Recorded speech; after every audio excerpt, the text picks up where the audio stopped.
everyone. Good morning, good afternoon, good evening. I don't know where you are in the world, but wherever you are, happy Tuesday. And I am so excited to be back today for another episode of Jam Talk. My name is Rachel Dolstein, and I am the chair of the Jamaica Diaspora Worldwide Organization Task Force, also known as JD Watt. And so I'll be saying JD Watt for the remainder of this interview because it's just easier to say. Today, I am excited to have Jammin' Friends in the house. We have Mr. O'Neil Madden and we have Ms. Kadian Fife. And I'm hoping I'm pronouncing the last name correctly. That was perfect. Perfect. Excellent, excellent. Both living in France, born in Jamaica, and are part of this amazing organization that we are going to talk about today. So let's get started because we only have 30 minutes. Is this a lunch? It's a lunch break chat. So we only got 30 minutes, so we're going to get started. So O'Neil and Kadian, thank you guys so much for joining me today. This is our second episode of Jam Talk. So you're part of the inaugural crew. So thank you both so much for taking the time. Thank you for having us. No problem at all. So briefly tell us about yourselves and your role in the organization. I guess ladies first. I guess Kadian. Ladies first. So you said my name is Kadian. I was born and raised in Linstead, St. Catherine. Shout out to Linstead people if you're listening.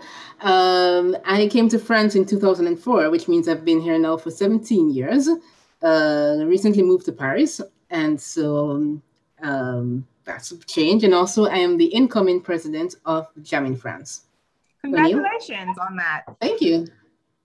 O'Neil. Hello, bonjour, bonsoir, tout le monde. I am O'Neil Madden. I am from Tower Hill in Mavis Bank, St. Andrew. And I have lived in France for 6 years in Clermont-Ferrand, that's in central France. And I am the outgoing president of the Association of Jamaican Nationals in France, Jammin' France. And outside of my role as president, I work in higher education. So that's at the university level. And I'm also a doctoral candidate in applied linguistics. Wow. My goodness. Is that a lot of math? No, it's more of languages. Linguistics. Duh, Rachel. Okay. All right. So let's talk a little bit about the organization itself. So when and why was Jammin' France started? So Jammin' France was established in 2017 officially. So it's a relatively new organization, but prior to that, there was a group more so in Paris. I think they had something like Jamaicans in Paris. So this had been going on for quite some time until it was officialized in 2017, really with the mission to promote Jamaican culture in France, to build bonds and foster solidarity in the Jamaican community, and to assist in advancing the welfare of Jamaicans in France. So it's really to support Jamaican nationals in France, but not only, because a part of our mission is also to impact Jamaica. So to do projects and also to play an integral role for Jamaicans who would like to move to France, whether for a short or a long stay. Wow, that's amazing. And I know we were talking prior to the interview that I've just been so fascinated by the different places in the world, that not just where Jamaicans live and thrive, but where they still continue to be very involved in whatever Jamaican community exists in that particular place, and home. Like they have a forgotten home, that they still have a desire to be a part of what's happening in Jamaica. So this is really cool. So what made each of you decide to get involved with Jammin' France? All right, since I'm the outgoing president, I was actually asked to serve as president. Okay. Jammin' France was going through a difficult period, and it required for someone to step up to the leadership to really advance the mission of the association. I had hesitated initially on several occasions until the last minute, the former president said to me, O'Neill, we need somebody to move the organization forward. No, of course, I work full time, I study full time, I have other things doing.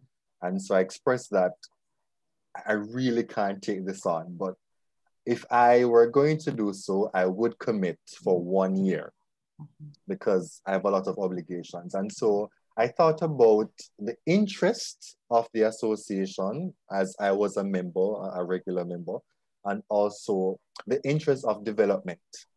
Because for me, it's not about being selfish. I knew I could offer something to the association. And so on that note, I decided to really offer myself to serve in the capacity of president.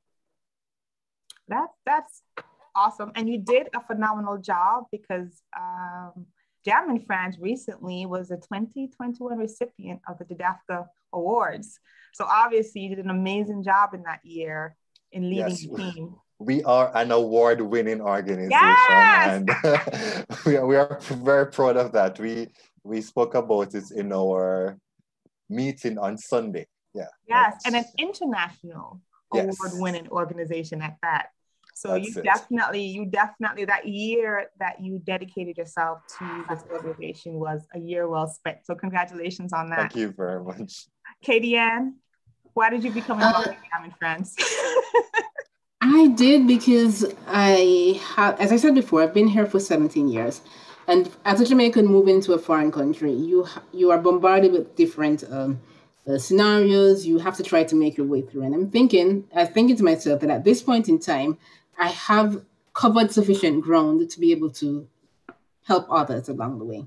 So there are those who are just coming in, those who have been here less time than me, and I can give them the benefit of what I have received. And it was a way of saying, these are the things that I would have liked to know, or these are the people I would have liked to hang out with when I came here.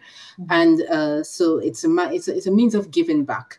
It's also a means of keeping the ties with my country, because after a while you do kind of get the boundaries kind of blurry, because you're morphing into half French, half Jamaican kind of thing.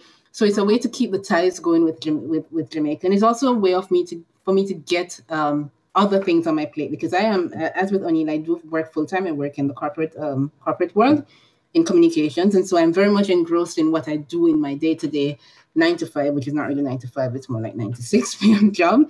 And so it was a way of doing something else and thinking of something else, and also allowing using those capabilities that I have, the things that I know, and putting it to good use. And also, so it serves me, it serves the community, it serves my fellow man, it serves my country, and I think it's a win-win. Wow. So you're entering your first year as president. Is a presidency normally a year, or that was just O'Neill's compromise? It was my compromise for a year. And I think we are going to work with that time frame. Okay.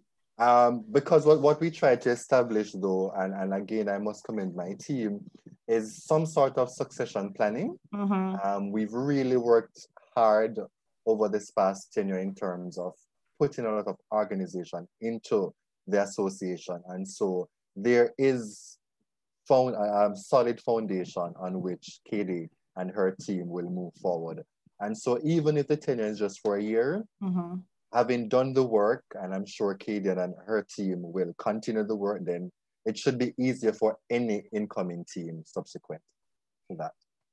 And that speaks to vision, just the idea that the team, the Jam in France team, prioritize succession planning, because there's so many organizations and nonprofits. I'm a licensed nonprofit consultant, so nonprofits have been my life my entire career, and I do that independently now with consulting.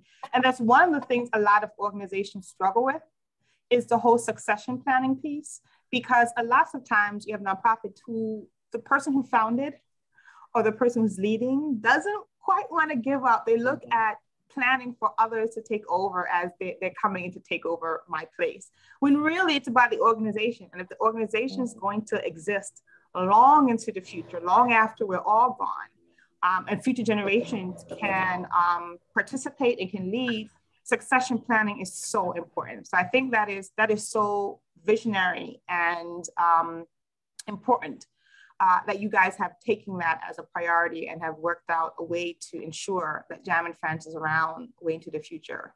So that's cool. So besides the succession plan that you've done and your JDAFTA award, what would either of you say is the greatest achievement the organization has had thus far? Minus the award and succession plan. That's difficult because when I was preparing my year in review PowerPoint for our meeting on Sunday, I was really drawn aback by the number of things we have accomplished, and every bit of it is significant. Mm-hmm. I had an excellent team working with, and I believe that our mantra of one team, one dream, one mission really brought us through victoriously. And so having established some level of structure to the organization, I think that's what really helped us to achieve what we did.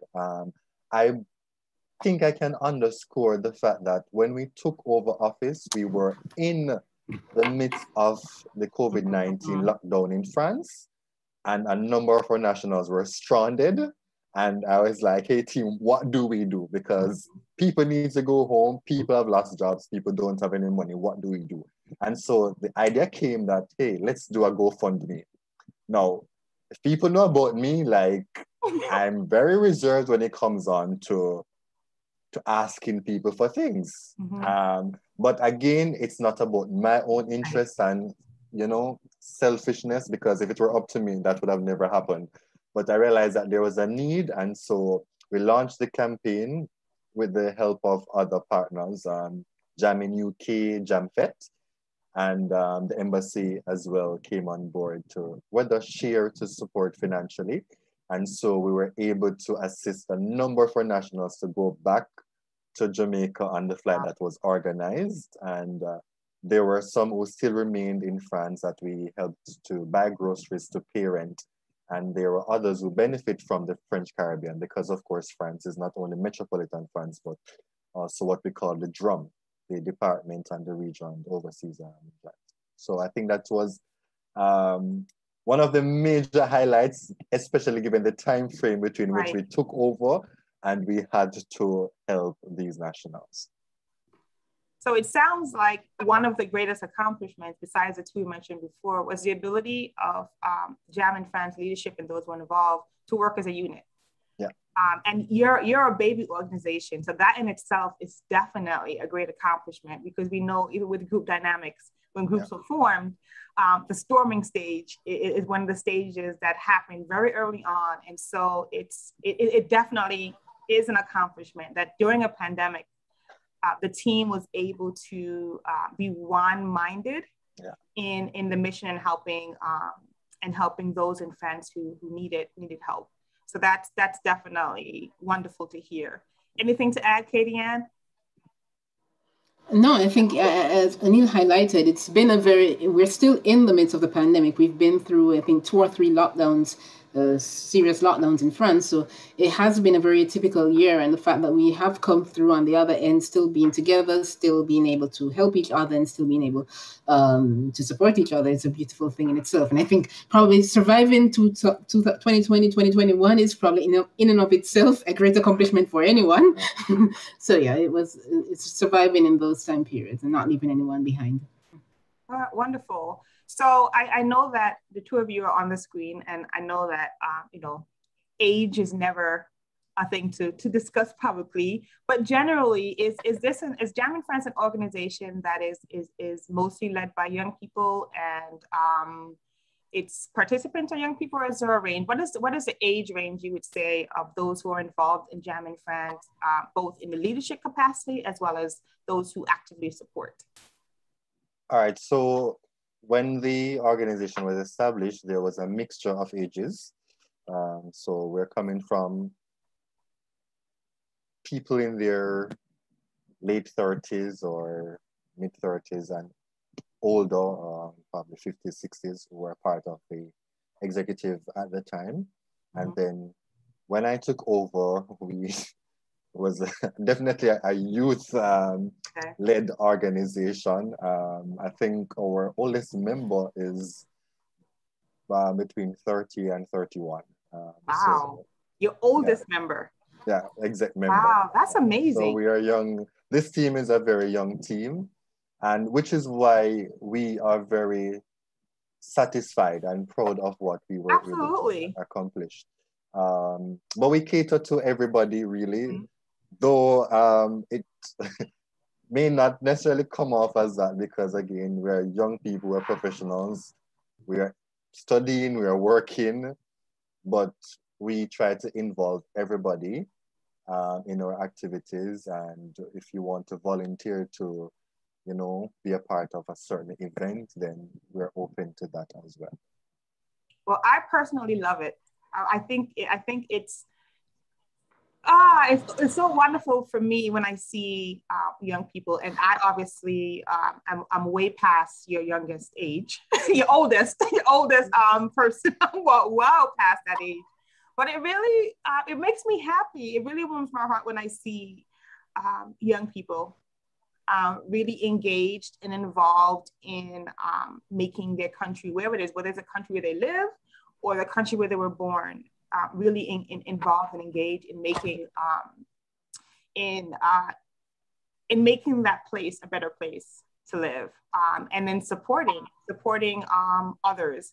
So hearing this makes me even more impressed with the work you've done so far, because this is being done by young people. But we know that just throughout history, when we look at different cultures and countries and things that have happened to change history, it's been young people.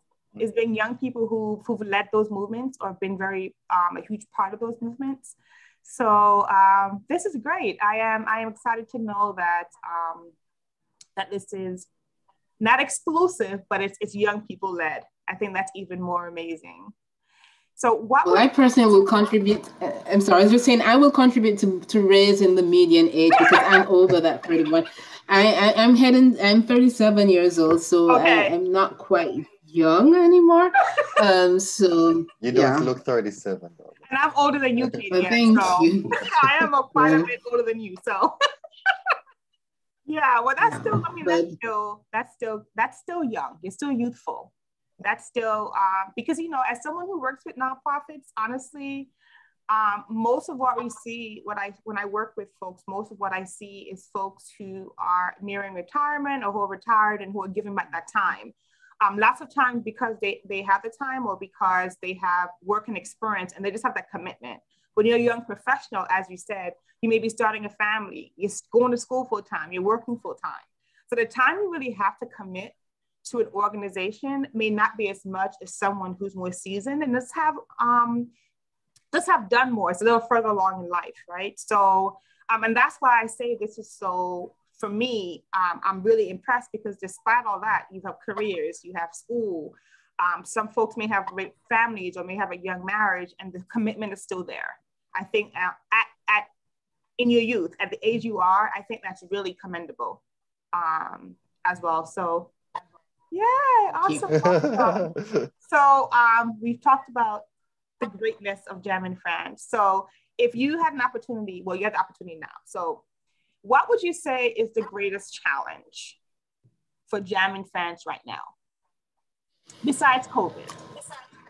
I think in general, I think it's not just for Jam in France. I think it's the thing that unites us all is that we're Jamaicans. So that's a common factor. That's a common thread that everyone has. But we're very much individuals with different tastes, with different stages in life, coming from different walks of life and going through different pathways. And I think sometimes when foreign nationals regroup in a country, they tend to base everything just on their nationality, and they forget that there's an individuality aspect. So not everyone will go to a round robin thing if you throw a round robin. Not everyone will be interested in a dance hall, whatever, if you do it. It's that they forget that we are very much individuals at different stages and paces in life. And so I think that the idea, the difficulty is getting the unity, but not letting people be upset at the fact that if you do this or if you do that and someone doesn't turn up, it's not because they're against you per se, but probably it's just that that's not their thing. Right. So it's trying to find the balance between, yes, we're all Jamaicans, but also we are individuals. And we need to cater. And it's also for our organization to make sure that when we do events or that when we do whatever projects we put forward, it's kind of balanced so that everyone will be able to find his or her cup of tea within that. Mm-hmm. So that's what's a little bit difficult. And yeah. Okay. Makes sense. O'Neill? I endorse what Katie just said. And I think we are also challenged by the different things that the members do and the different locations. So we're not necessarily a massive diaspora in France as opposed to in the UK, in the US, in Canada. And so we also have, other Jamaican entities still with the aim of promoting Jamaican, the culture and stuff like that. Some with a more of a business venture.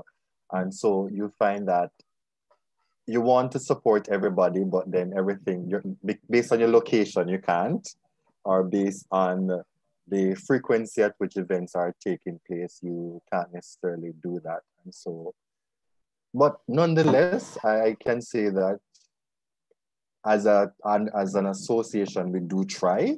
And generally speaking, the Jamaican nationals in France really try to support each other. And so that's a positive thing.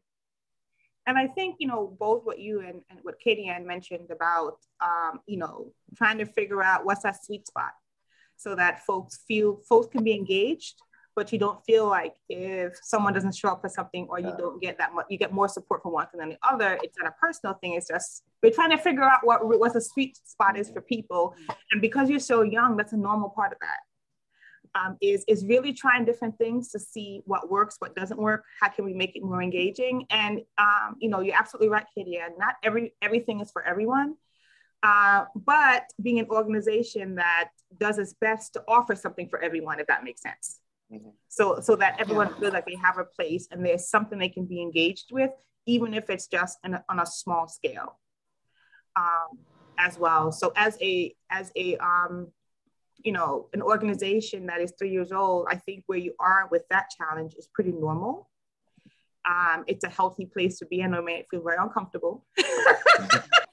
Yeah.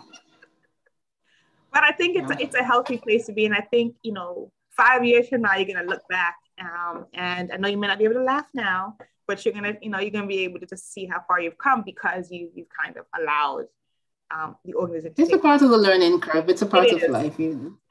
Absolutely. All right, so you are both leaders. I know, Katie Ann, you're just coming in, but I know that I'm sure you have leadership roles in other areas of your life, or you may have been in another leadership capacity with Jam in France. So what is the one lesson that each of you have learned about leadership? What would you say is that one lesson you've learned about leadership when it comes to being a leader? All right, let me go ahead. It's a territory that comes with positives and negatives. Mm-hmm. And you have to work yourself around those. Now, I have been in leadership for quite a number of years. With a church, in university, I was president of the guild and stuff like that. So I'm not new to it. Mm-hmm. And so you have to be able to withstand criticism and not, necessarily take them personally, because the business of an association has to go forward. And if you are thin-skinned, you will react to everything and you'll probably just give up. And so grit is very important as a leader. Mm. And sometimes you'll find that people will criticize you. And I'm not talking about constructive criticism now, because that is a different thing. People will criticize you and not understand the work that you're doing. Mm. Because it's easy to look from the outside and, you just have the face value of what's going on. But if you're not within the intimacy of the association, you really can't necessarily have the same appreciation for what is being done. And so you have to be able to withstand certain criticism, and then it comes with the joys. People are going to commend you, celebrate you, and stuff like that. So you just, over time, you get to navigate, and I think I have learned a lot from this 1 year being in Jam in France, and I feel like I've been equipped, like I can take on an even greater task moving forward. Ooh, Katie Ann? I think in leadership positions, one thing is to learn to delegate. You have to know how to delegate. You can't do it all. Another thing I've learned in life in general is you can't be all things to all people. Try as you may, as you try, you will not be able to do that. O'Neill hit the nail on the head with the criticism. Criticism easy. If you're not in the hot seat, then it's very easy to criticize. And as I shared in Sunday's meeting, is that building a foundation is it's a very important role in building a house, but it's not necessarily the thing that you see coming up. It's not as nice as putting in light fixtures and shooting faucets. So people will look at the light fixtures and the painting and say that's good, but they don't see that building a foundation takes time and it takes strategy, and it's something that needs experience. And so if you're building your foundation, I'd say focus on. You have to learn to focus on the task at hand and not try to be a people pleaser and not try to be all things to all people. That's some serious life, not just for organizations, but for life in general. I think it's something that really needs to be taken into account. Yeah.